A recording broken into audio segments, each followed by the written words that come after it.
nothing really can be done or achieved, without hope and confidence. And of course, you have to stay optimistic about things.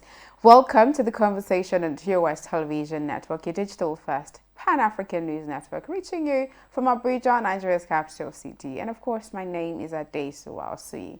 And my name is Merciful Ejunimo. Thank you for joining us on the conversation. How are you, Adesu? I'm very well, thank you. How are you doing? Good, good. I see we're twinning with the shirt. I knew you were going to say that. I knew you wouldn't let that pass, but okay. All right, so we'll move straight into stories and happenings from across Africa, starting with this story about the World Bank's disbursement of operations in Sudan. So in response to military seizure of power from a transitional government, the World Bank on Wednesday paused payment and stop the processing of new operations for Sudan. I really do hope that everything happening in Yes, Sudan, because I think yesterday, was it the African Union, suspended the country from the bloc. World Bank has stopped humanitarian aid to the country, and I think the European Union or something also did something similar. So I know they're trying to get them back to, yes, civilian rule as fast as possible, but I don't know if punishing them this much is the right way to go. I guess nobody wants to associate with war and everything. Yes, exactly. And now there's a climate change issue, but before then, let's talk about a WHO official who said additional women report more aid workers of sexual abuse in DRC.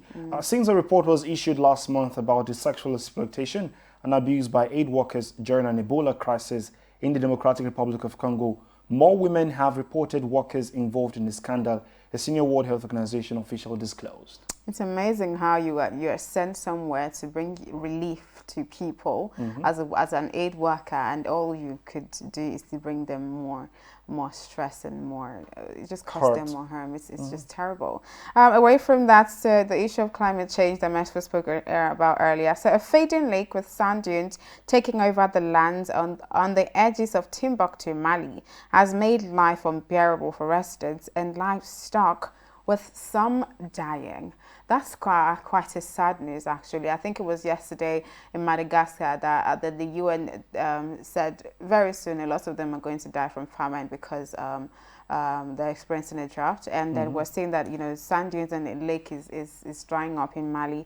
And humans are losing their lives. Yes, humans and livestock and all of that. It's sad. And, we keep calling for, just doing things, going green. So we have to save the planet. So we don't have to keep losing more people and losing more energy.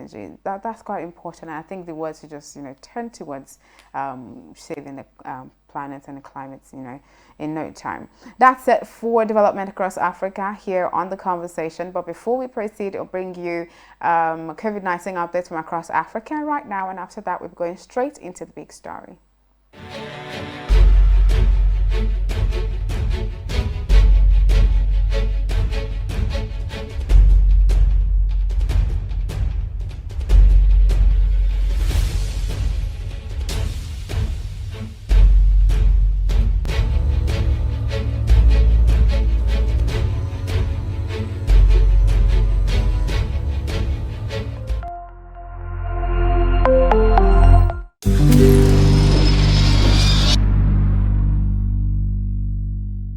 It's still The Conversation, showing on your digital first Pan-African news network, TOS Television.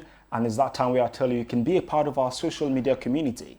Be a part of us by following us across all our social media platforms, that is at TOS TV Network, on Facebook, Twitter, Instagram, and of course our website. Stay updated on happenings across Nigeria and of course across Africa. That is www.tostvnetwork.com. It's the big story, the crux of the show. And this time we talk about insecurity. Bandits become tax collectors, threaten attack. And we're joined by Bolarinwa Olabude, a public affairs analyst. You're welcome to the show, sir.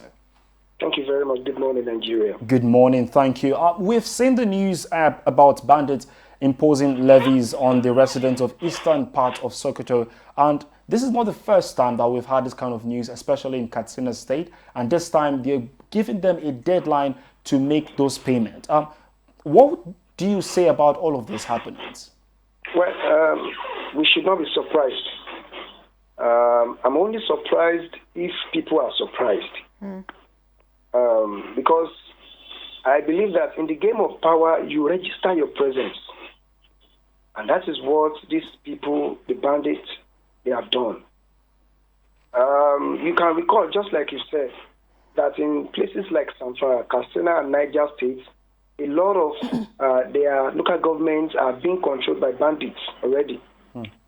And it is because they have had their fill and they discover that they are not being threatened. That is why they can continue to tell the Sokoto locals that it is time for their own turn.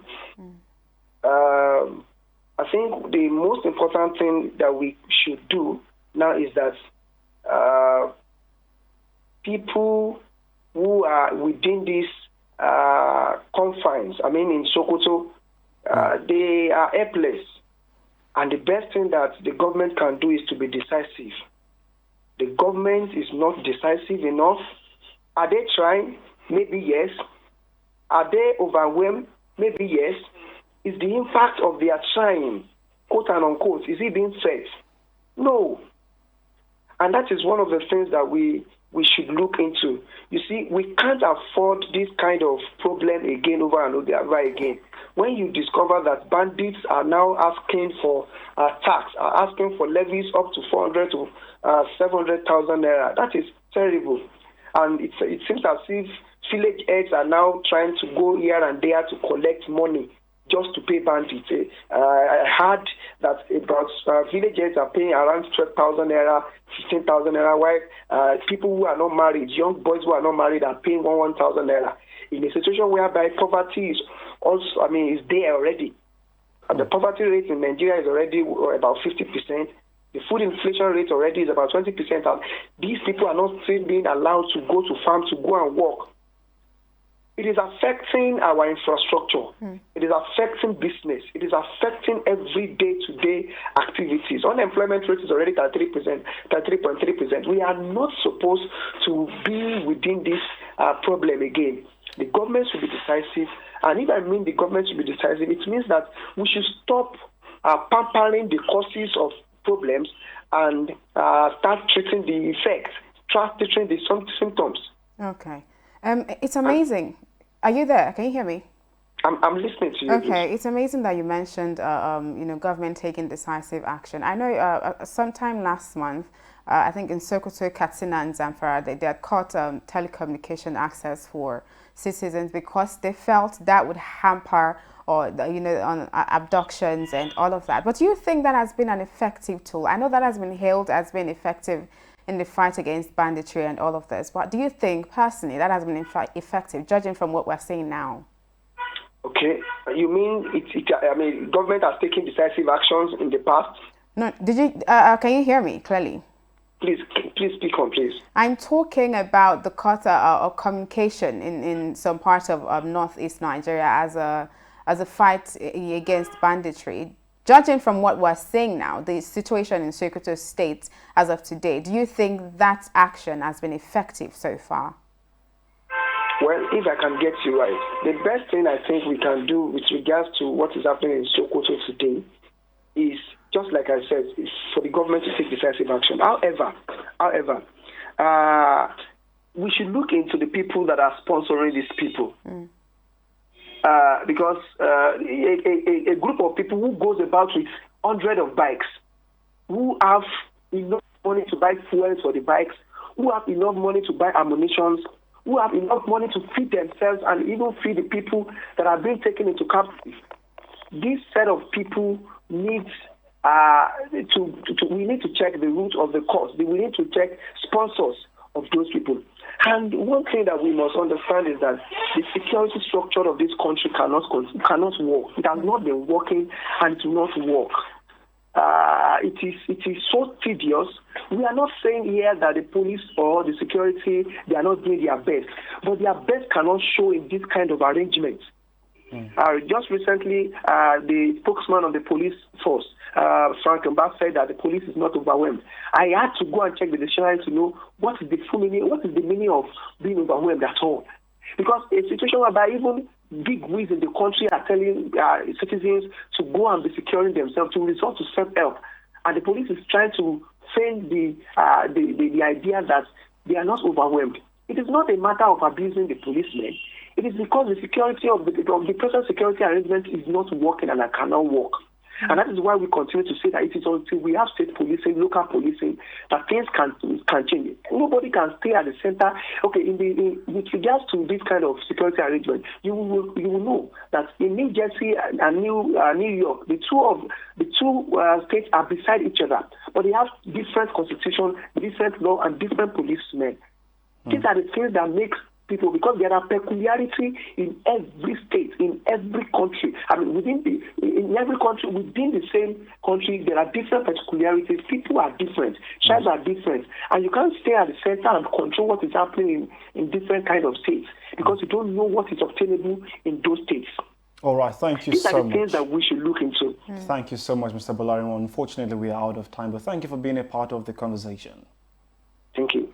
And thank you, our esteemed viewers, for always staying tuned to the conversation showing on your digital first Pan-African News Network. It's always an insightful moment. And don't forget, you can be a part of our social media community. If you've not already followed us across all our social platforms, it is just rolling on your screen. So be a part of it and follow us. And don't forget also, you can stay updated on our website. That is www.tostvnetwork.com. My name is Masafola Jinmo. And my name is Adesu Elsie. Thank you so much for joining us on the conversation this morning. Please remember to stay safe always, and we'll be back here tomorrow.